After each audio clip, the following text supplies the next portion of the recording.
বিষয়টি নিয়ে সমালোচিত হয়েছেন ডক্টর মিজানুর রহমান আজহারী সাহেব, তা হলো প্রজেক্টর নিয়ে। জি, এই প্রজেক্টর নিয়ে আপনার ব্যাখ্যা কি, বা আপনি কি বলতে চান? এই বিষয়ে আমি যেটা মনে করি, মিজানুর রহমান আজহারীর একটা বক্তব্য আমি শুনলাম। তিনি বললেন যে দলিল পরে আগে আমরা যুক্তির আলোকে বুঝি, যে মহিলা যখন গাড়িতে ওঠে তখন সে ড্রাইভারকে দেখতে পারে, চলাফেরার ক্ষেত্রে পুরুষকে দেখতে পারে, অতএব ওয়াজ মাহফিলে প্রজেক্টর এসে বক্তাকেও দেখতে পারবে। আমি বলি যে আমি মনে করি এই বক্তব্যটি আসলে শরীয়তের দলিলের আলোকে সঠিক নয়। মহিলারা পুরুষকে দেখতে পারে না। আল্লাহ রাব্বুল আলামিন কোরআনুল কারীমে স্পষ্ট বলেছেন, ওয়াকুল লিল মুমিনাতি ইয়াগদুদনা মিন আবসারিহিন্না, যে হে নবী আপনি নারীদেরকে বলুন, মুমিন নারীদেরকে বলুন তারা যেন তাদের দৃষ্টিকে অবনত রাখে। তো মহিলা বাসে উঠে ড্রাইভারকে দেখতে পারবে কোথায়? দৃষ্টিকে অবনত রাখতে বলা হচ্ছে, মহিলা পুরুষকে দেখতে পারবে না। দ্বিতীয়ত বিষয় হচ্ছে যে প্রজেক্টরে দেখার প্রয়োজন নেই, এখানে বক্তব্য শোনা হচ্ছে উদ্দেশ্য। দীর্ঘকাল যাবৎ মানুষ বক্তব্য শুনে আসছে, ওয়াজ মাহফিলে মহিলারা যাচ্ছে, বেশ আগে থেকেই যাচ্ছে। তখন প্রজেক্টরের ব্যবস্থা ছিল না, কিন্তু তখন কিন্তু মহিলারা ওয়াজ শুনতে পেরেছে। আর তৃতীয় বিষয় হচ্ছে যে অনেকের মনে প্রশ্ন রাখতে পারে যে ইউটিউবে যখন আলেমদের বক্তব্য ছাড়া হচ্ছে, তো সেই বক্তব্য তো অনেক মহিলারা দেখতেছে, তো সেইটার ব্যাপারে কোনো কথা নেই, কিন্তু প্রজেক্টরের ব্যাপারে কথা কেন? তো এখানে বিষয় হচ্ছে যে ইউটিউবে আলেমরা যে বক্তব্যটা ছাড়ছে বা কারো বক্তব্য যখন ছাড়া হচ্ছে, তখন সেটা কিন্তু মহিলাদেরকে কেন্দ্র করে ছাড়া হচ্ছে না, সেটা ছাড়া হচ্ছে পুরুষদের জন্যই। মহিলারা যদি কেউ দেখে তাহলে সেটা ভিন্ন প্রসঙ্গ, কিন্তু ওয়াজ মাহফিলে প্রজেক্টরটা রাখাই হচ্ছে মহিলাদের জন্য, এখানে উদ্দেশ্যই হচ্ছে মহিলা। তো এখানে আমার কথাটা শেষ করি, তো এখানে বৈধতার কোনো সুযোগ নেই। একটা হচ্ছে যে মৌলিকভাবে ছেড়ে দেওয়ার পরে কোনো মহিলা দেখে ফেললো, সেটা এক বিষয়। আর একটা হচ্ছে যে এখানে শুধুমাত্র মহিলাদের জন্যই প্রস্তুত করা হচ্ছে, এটা আর ওটা দুটা এক বিষয় নয় বলে আমি মনে করি। আমি বলতে চাচ্ছি যে মুহতারামের কথা ধরেই বলতে চাচ্ছি যে অত্যন্ত চমৎকার কথা বলেছে, তার কথায় যুক্তি আছে। তবে আমার এখানে আরো কিছু কথা আছে, কথাগুলো এটার সাথে যোগ করলে আরো সুন্দর হবে। আল্লাহ রাসূলের একটা হাদিস রয়েছে, ইয়াসসিরু ওয়ালা তুআসসির বাশশিরু ওয়ালা তুনাফিক, তোমরা সহজ করো কঠিন করো না, মানুষকে তোমরা আহ্বান করো, শুভ সংবাদ দাও। তো এখানে আমি বোঝাতে চাচ্ছি এই বিষয়টা যে যেটা ইসলামে বৈধতা আছে, সুযোগ আছে, সেটা কেন আমরা দিব না, এটা হলো এক নম্বর কথা। দুই নম্বর কথা হলো যে প্রজেক্টরে দেখলে কি হবে, কেন দেখা যাবে, সেটা স্পষ্ট করেছেন মিজানুর রহমান আজহারী, যে যাদের খুব চিন্তা আসবে তারা দেখবে না, তাদের এটাকে নিজের ঈমান হেফাজতের জন্য তাদেরকে সচেতন থাকতে হবে, তারা এটাকে অ্যাভয়েড করতে হবে। আরেকটা বিষয় হলো যে নারীরা তাদের চক্ষুকে নিম্নগামী করে রাখবে, শুধু আল্লাহর আদেশ এটা নয়, আল্লাহ পুরুষদেরকেও বলেছেন পুরুষরাও তাদের চক্ষুকে অবনত করে রাখবে। অতএব পর্দাটা শুধু নারীদের জন্য নয়, পুরুষ নারী উভয়ই পর্দা করবে, দুজনকেই তাদের চক্ষুকে হেফাজত করতে হবে। আরেকটা বিষয় হলো যে রাসূলের কাছে একবার এক সাহাবী উপস্থিত ছিলেন, ওখানে কিছু মহিলা এসেছিলেন, ওই সাহাবী মহিলার দিকে তাকাচ্ছিলেন। রাসূল বারবার সাহাবীকে বারণ করেছেন 3 বার, তুমি তোমার চক্ষুকে হেফাজত করো, মহিলাকে বলে নাই যে তুমি তোমার চক্ষু হেফাজত করো। এই জন্য আমরা বুঝতে পারি যে এখানে শুধু মহিলা পুরুষকে দেখতে পারবে না এমন নয়, পুরুষ মহিলাকে দেখতে পারবে না এমন নয়, উভয়কে দেখতে পারবে না। তাই তো, এটাই হলো আমার মূল কথা। তাই তো, এখানে যদি আমরা মানে প্রজেক্টরের বিষয়টা আসি, যে এখানে সেটা যদি প্রজেক্টরে যে কথা শুনছে, উদ্দেশ্যটা আমাদের আগে বুঝতে হবে যে মহিলারা এই আলোচকের কথা শুনছে, কেন শুনছে, উদ্দেশ্য কি। উদ্দেশ্যটা যদি ভালো হয় এবং ভালোটা প্রতিষ্ঠিত হয়, তাহলে এটা শুনলে কোনো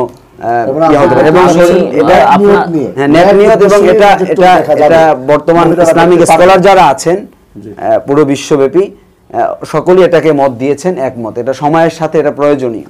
আচ্ছা, আমি এখানে বলতে চাই যে উনি যে বক্তব্যটা দিলেন, ওনার বক্তব্যটা আমার কাছে স্পষ্ট হয় না, বরং সাংঘর্ষিক মনে হচ্ছে। উনি একদিকে বলতেছেন যে নারী পুরুষ কেউ কাউকে দেখতে পারবে না, সেটা আমি তো বললাম। আর যেহেতু এখানে মহিলার প্রজেক্টরে পুরুষকে দেখার প্রসঙ্গ, সেজন্য আমি এই দলিলটা এনেছি। মূলত পুরুষ মহিলা কেউ কাউকে দেখতে পারবে না, তো এটাই যদি হয় তাহলে নারী কেন বা কিভাবে প্রজেক্টরে পুরুষকে দেখতে পারবে, সেটা তো দেখতে পারবে না। দ্বিতীয় বিষয় হচ্ছে যে এখানে নেক নিয়তে দেখা, যেটা উনি বললেন, গুনার কাজের মধ্যে তো নেক কোনো নিয়ত থাকতে পারে না। যেখানে ওয়াজ মাহফিলের একটা ইসলামী পরিবেশ, ধর্মীয় পরিবেশ, সেখানে ইসলামকে মেনে চললেই সেখানে বরকত হবে, ওয়াজে তাসির হবে।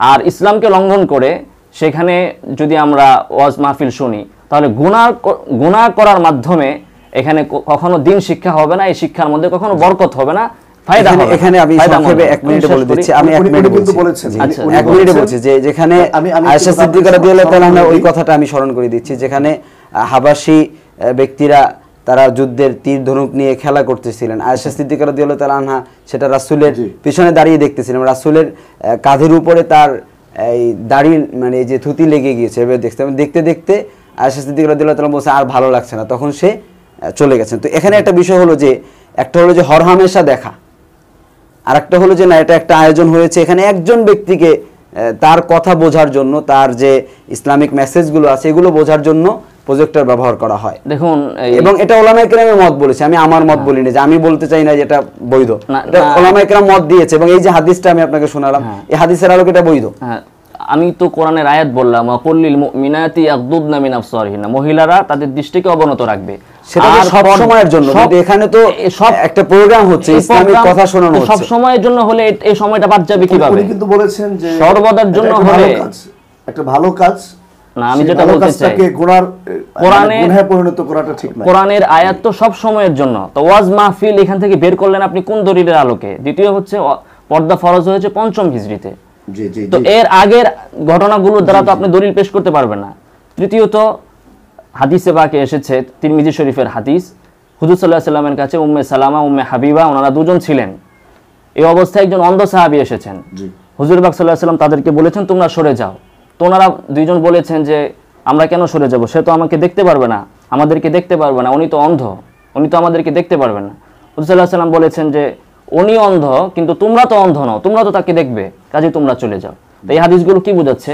এটাই বোঝাচ্ছে যে মহিলাও পুরুষকে দেখতে পারবে না। আর প্রজেক্টরে দেখার এখানে কোনো প্রয়োজন নেই, সরাই কোনো জরুরত নেই, ওয়াজ হচ্ছে শোনার কাজ, শুনলেই সেটা ফায়দা হাসিল হয়ে যায়। নারীর মঞ্চে ইসলাম গ্রহণ, এ নিয়ে বেশ বিতর্ক হয়েছে। ডক্টর মিজানুর রহমান আজহারী সাহেবের একটি মাহফিলে স্টেজে গিয়ে একজন মহিলা ইসলাম গ্রহণ করেছেন, এ নিয়েও বেশ বিতর্ক হয়েছে। আমি মোহতারাম রাকিবুল ইসলাম সাহেবের কাছে জানতে চাচ্ছি যে একজন নারী মঞ্চে এসে, যেখানে ওলামারা বসবেন, হাজার হাজার মানুষের সামনে এসে একজন অমুসলিমকে ইসলাম গ্রহণ করতে পারে অথবা মঞ্চে কে আসতে পারে, এ বিষয়ে আপনি একটু আমাদেরকে বুঝাবেন। বিসমিল্লাহির রহমানির রহিম। মূলত ইসলাম গ্রহণ করার জন্য নারীর যদি অন্য কোনো ব্যবস্থা না থাকে যে তাকে মঞ্চে আসতে হবে, অন্য কোনো ব্যবস্থা নেই, অন্য কোথাও তার কোনো সুযোগ নেই, তাহলে তো একটা কথা। কিন্তু যেখানে পর্দার সাথে ভিন্ন পরিবেশে তার ইসলাম গ্রহণের সুযোগ আছে, তো সেক্ষেত্রে যেহেতু ওয়াজ মাহফিলে বিভিন্ন ধরনের মানুষ থাকে, ভালো খারাপ সব ধরনের মানুষ থাকে, নারীদের একটা নিরাপত্তার বিষয় আছে, তাদের একটা গোপনীয়তার বিষয় আছে, কাজেই তাকে এই মঞ্চে আনার মধ্যে যদি কোনো প্রয়োজন না থাকে তাহলে তাকে মঞ্চে না আনাটাই ভালো, উচিত নয় মঞ্চে এনে সবার সামনে একজন নারীকে প্রকাশ করার। আমি এখানে ভাইয়ের কথায় একমত যে প্রয়োজন ছাড়া আনার প্রয়োজন নেই। এখানে আমরা যতটুকু জেনেছি যে ওইখানে আমাদের বাংলাদেশের একজন খ্যাতিমান ইসলামিক স্কলার ছিলেন মিজানুর রহমান আজহারী ছাড়াও আরও বিজ্ঞ আলেমরা ছিলেন, এবং ওইখানে ইসলাম কবুল করেছে ওটা মিজানুর রহমান আজহারী তাকে কালিমা পড়ায়নি, তাকে আরেকজন স্কলার কালিমা পড়িয়েছে। তো এখন কথা হলো সেখানে সে পর্দা সহকারে এসেছে, এটা আমরা জানি ইসলামে এই সুযোগটা আছে যে মানে প্রয়োজনে নারী তার শরীর ঢেকে সে বাহিরে আসতে পারবে। কিন্তু এখানে একটা বিষয় হলো যে একজন অমুসলিম সে ইসলাম কবুল করার জন্য এসেছে, যদি এমন হতো বিষয়টা যে সে সরাসরি আলোচনা শুনছে এখনই তার মন চেয়েছে ইসলাম কবুল করবে, যদি বিষয়টা এমন হয় তাহলে এটা নিঃসন্দেহে একটা প্রশংসনীয় বিষয় যে সে এখন আলোচনা শুনেছে বা এখন ইসলামের কথাগুলো শুনেছে, এখন তার মনে জেগেছে যে আমার এখন ইসলাম গ্রহণ করতে মন চাচ্ছে, সে দ্রুত স্টেজে এসেছে, এটা সহজ। কিন্তু যেহেতু ওখানে লক্ষ লক্ষ মানুষের ভিড় ছিল, ওখানে আমরা যতটুকু জেনেছি যে ওই ওয়াজের যারা আয়োজক ছিল তারা ওনাকে স্টেজ পর্যন্ত পৌঁছে দিয়েছে, এবং এটা যদি ভিন্ন আঙ্গিনায় হতো সেটা হতো। কিন্তু যারা সমালোচনা করছে তাদের উদ্দেশ্যে আমি বলতে চাচ্ছি যে তারা কিন্তু আসলে যৌক্তিক সমালোচনা করছে না। এটা এই জন্য বলছি যে যৌক্তিক কেন না, তারা আমরা যেভাবে আজকে ভাই যেটা বললাম আমি যেটা বললাম এভাবে তারা বলে নাই, তারা এটাকে ভিন্নভাবে উপস্থাপন করেছে।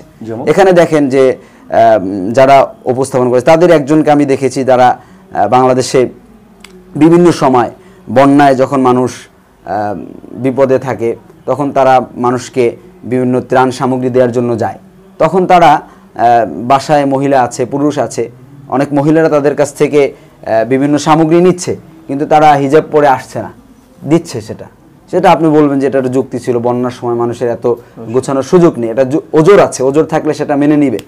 কিন্তু যখন নির্বাচনের সময় ভোট চাওয়াকে কেন্দ্র করে তারা বিভিন্ন নারীদের কাছে ঢালাওভাবে যাচ্ছে, ভোট চাচ্ছে, যেই মানুষগুলো ভোট চাওয়ার জন্য বেপর্দা, যারা ফেস খোলা, হিজাব নেই এমন নারীর সামনে যেতে পারতেছে, তারাই আজকে একজন অমুসলিম বোন ইসলাম কবুল করেছে, হিজাব পরে স্টেজে এসে এটা নিয়ে সমালোচনা করছে। এজন্য আমার একটু দ্বিমত যে তাদের এই সমালোচনা যৌক্তিক না, আমি এটা বলতে চাচ্ছি যে ওই মহিলা তো তখনও ইসলাম গ্রহণ করেনি, তার উপরে তো পর্দা ফরজও হয়নি তখন। এটা একটা কথা আসতে পারে, চমৎকার একটা কথা। আরেকটি বিষয় হলো ডক্টর মিজানুর রহমান আজহারীর বিভিন্ন বয়ানের শব্দ চয়ন। ওনার শব্দ চয়ন নিয়ে আজকে প্রায় 2 বছর যাবতে দেশে বেশ বিতর্ক রয়েছে। উনি বিভিন্ন সময়ে বিভিন্ন রকমের শব্দ চয়ন করেছেন। কিছুদিন আগে আপনারা জেনে থাকবেন আমাদের দেশের প্রখ্যাত একজন আলেম, উনি ওনাকে চরম নিন্দনীয় কথাও ওনার ব্যাপারে বলেছেন। আপনারা শুনেছেন কুফরি পর্যন্ত, ওনার বক্তব্যে উনি কুফরি পর্যন্ত খুঁজে বের করেছেন। যে এখন কথা হলো যে সমালোচনা কতটুকু উপকার বয়ে আনে আর কতটুকু অপকার বয়ে আনে, সেটা আমরা বাংলাদেশে ক্লিয়ার করছি। আমি অল্প সময়ের মধ্যে ক্লিয়ার করছি। আমি আসছি প্রথমে যে বিষয়টা বলতে চাচ্ছি, আমাদের দেশে একজন নিন্দিত বলবে জন্য যে ইউটিউব কর্তৃপক্ষ যাকে উপস্থাপন করেছে, যে যার বিরুদ্ধে এত সমালোচনা হয়েছে ইউটিউবে, এত আর কারো বিরুদ্ধে হয়নি, যেমন গিয়াসউদ্দিন আত-তাহিরি, তাকে ঢালাওভাবে সকলে মিলে সমালোচনা করলো। কি ফায়দা হলো? আজকে সে আরো বেশি মানুষের কাছে পপুলার হয়ে গেল এবং মানুষ তার প্রতি আরো আকৃষ্ট হলো তাকে দেখার জন্য। এটা কোন দিকে গিয়েছে আমি সেটা বলবো না। মিজানুর রহমান আজহারীর যে শব্দ চয়ন নিয়ে সমস্যা আছে, এই শব্দগুলো সে যে আঙিনায় এখন বসবাস করছে, মিশরে দীর্ঘদিন ছিল, এখন মালয়েশিয়াতে আছে, ওখানে তিনি সচরাচর বাংলা বলতে পারতেছে না। ইন্টারন্যাশনাল ল্যাঙ্গুয়েজ যেহেতু ইংরেজিতে সে বেশি বলে, এই কারণে তার অধিকাংশ লেকচারে আপনি দেখবেন ইংরেজি বলছে। আমরা যে শব্দগুলো নিয়ে তার সমালোচনা করতে চাচ্ছি, 6 প্যাক নিয়ে সমালোচনা হয়েছে, দুঃখজনক সেটা নিজেও দুঃখ প্রকাশ করেছে যে উম্মার জননী হযরতে খাদিজা রাদিয়াল্লাহু তাআলা আনহার শানে যে শব্দটা ব্যবহার করে, সেটা তিনি একদম সুন্দরভাবে উপস্থাপন করে জাতির সামনে স্পষ্ট করেছে আমি কোন মুহূর্তে এই কথাগুলো বলেছি, কোন প্রশ্নের আলোকে এই কথাগুলো বলেছি। আমরা সেই ভিডিওগুলো দেখলে উত্তর পেয়ে যাব। তবে শব্দ চয়নের ক্ষেত্রে প্রত্যেকেরই মার্জিত হওয়া খুব প্রয়োজন, এটা হলো কথা। আরেকটা বিষয় হলো যে আপনি যার কথা বললেন, যে একজন প্রখ্যাত পীর তাকে কাফের ফতোয়া দিয়েছে, তার এই ফতোয়াটা যৌক্তিক ছিল না। আপনি দেখবেন যে একই কথা আপনি দুইভাবে উপস্থাপন করতে পারেন, যে এখানে বসবেন, না বসলে আপনাকে পেটানো হবে, এখানে বসবেন না, বসলে আপনাকে পেটানো হবে। শুধু না, এটা আগের সেন্টেন্স পরের সেন্টেন্সে নিয়ে গেলে 2 ধরনের অর্থ হয়। তো যিনি তাকে কাফের ফতোয়া দিয়েছেন, তিনি এই ফতোয়াটা ঠিক দেয়নি। কারণ তিনি যেভাবে ফতোয়া দিয়েছেন, আপনি তার ভিডিওটা দেখবেন, তাকে যখন এই প্রশ্ন করা হয়েছিল যে রাসূলের শানে 6 প্যাক ব্যবহার করা যাবে কিনা, তিনি বলেছেন যে 6 প্যাক মানে কি বুঝেন? তিনি এরকম জিহ্বায় কামড় দিয়ে দীর্ঘ সময় ধরে রেখেছিলেন, মানে কথার ওজন বোঝানোর জন্য। তিনি বলেছেন যে 6 প্যাক বলা হয় যাদের এরকম বডি ফুলানো থাকে, বুক ফুলানো থাকে, এদেরকে বলা হয় 6 প্যাক। যারা কুস্তিগির, যারা রেসলিং খেলে, তাদেরকে 6 প্যাক বলে, উনি এটা বলেছেন। তো তাদের সাথে রাসূলের তুলনা হয় না, এটা আমরা একমত, এটা কোশ্চিন কালে সম্ভব না। কিন্তু মিজানুর রহমান আজহারী 6 প্যাক বলতে কুস্তিগির বোঝাতে চাইনি, বোঝাতে চেয়েছেন সুঠম দেহ এবং অবয়ব কাঠামো।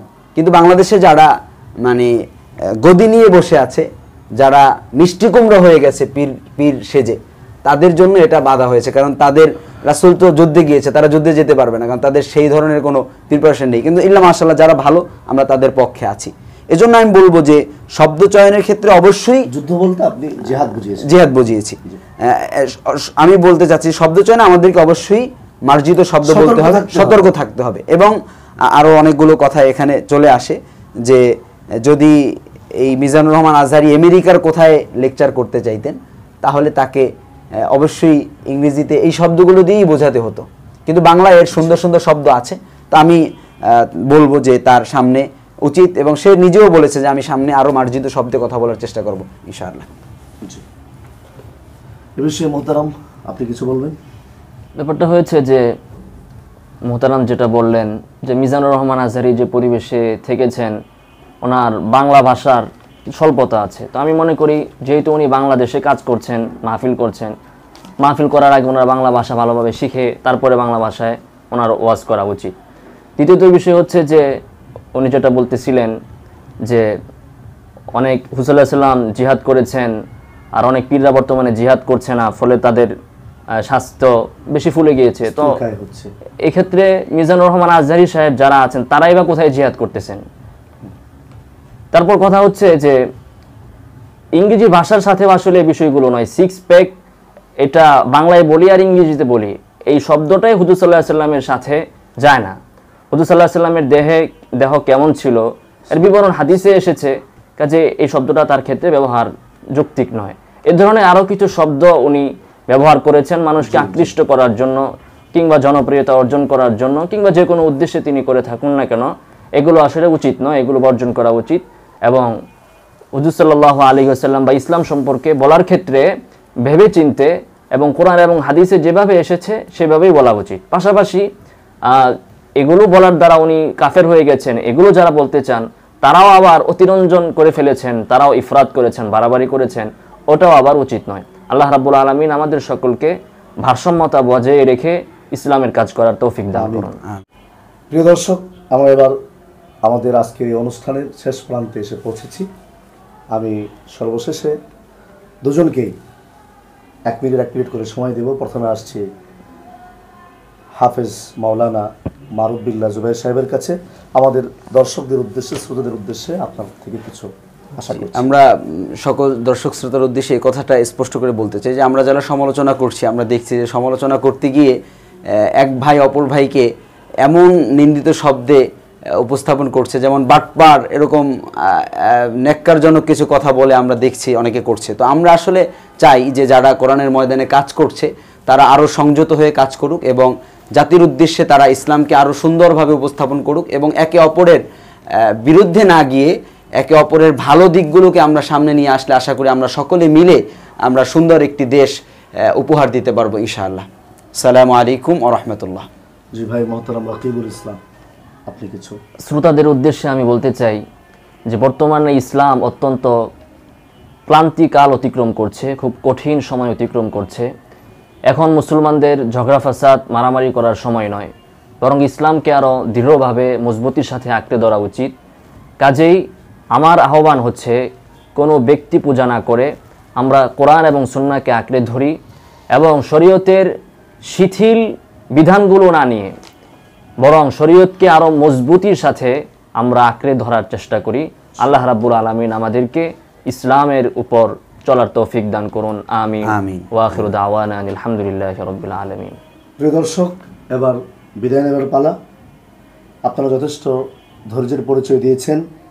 প্রবর্তন টিভির পক্ষ থেকে আপনাদেরকে আবারও সালাম ও প্রীতি এবং শুভেচ্ছা রইল।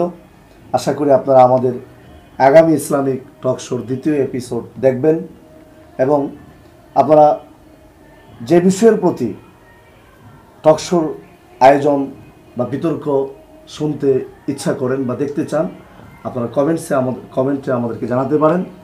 এবং যারা আমাদের সঙ্গে বা কোনো আলোচক থেকে থাকেন, যদি ইসলামিক স্কলার্স, তারা যদি আমাদের ইসলামিক টক শোতে অংশগ্রহণ করতে চান, তারা কমেন্টসে এসে আমাদেরকে জানাবেন। আমাদের নাম্বারও দেওয়া আছে, আমাদের সঙ্গে ফোন করে কথা বলতে পারেন। আর পরবর্তী যে বিষয়টি নিয়ে আমরা আলোচনা করব, সেই এপিসোডের বিষয়টি আপনাদেরকে আমরা অতি শীঘ্রই জানিয়ে দেবো ইনশাআল্লাহ। আজকের মধ্যে আমরা এখানেই আমাদের এই ইসলামিক টক শোর প্রথম এপিসোড শেষ করছি। আপনারা ভালো থাকুন, সুস্থ থাকুন। আসসালামু আলাইকুম ওয়া রাহমাতুল্লাহি ওয়া বারাকাতুহু।